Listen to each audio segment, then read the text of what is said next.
Bonjour à tous, on se retrouve à Lourdes où se poursuivent les travaux de l'Assemblée d'automne des évêques de France. Et parmi les sujets qu'évoquent les évêques entre eux, la question du psycho-spirituel, un dossier porté par Monseigneur Sentier. Monseigneur, bonjour. Bonjour. Alors, pourquoi est-ce que les évêques creusent cette question, réfléchissent à ce sujet ? Parce qu'un certain nombre de personnes qui ont vécu ces sessions dites psychospirituelles, eh bien, se trouvent dans une situation difficile et font remonter, alors qu'elles ont fait confiance à l'Église, parce qu'elles ont été accompagnées dans ces sessions, elles font remonter à l'Église qu'elles sont dans une situation pire que la situation précédente.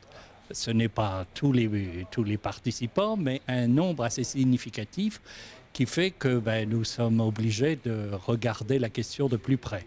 Et donc ce qui est important, c'est principalement d'apprendre à faire la distinction entre ce qui relève de l'accompagnement spirituel et ce qui relève peut-être d'un suivi psychologique.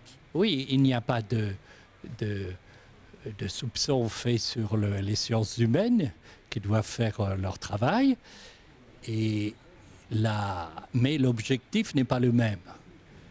Le but des sessions, enfin le but de l'accompagnement spirituel, c'est de guider une personne vers l'accueil du don de l'esprit et la conversion. On ne peut pas demander à la vie spirituelle directement de guérir des blessures psychologiques. Un bon retournement vers le Seigneur peut produire des effets sur le corps, sur la façon de vivre les relations, mais on ne peut pas faire de la guérison psychologique une condition de la vie spirituelle. Parce qu'autrement, ça veut dire qu'elle n'est plus l'objet directement d'une grâce ou d'un don.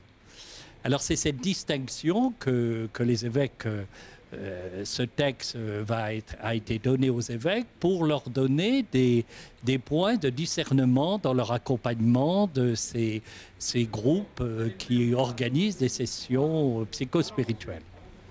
Monseigneur, merci. Vous le voyez, malgré un climat plutôt maussade, mais c'est normal en ce mois de novembre, les évêques continuent de travailler ici à Lourdes et on se retrouve bientôt pour suivre leurs travaux dans un prochain flash.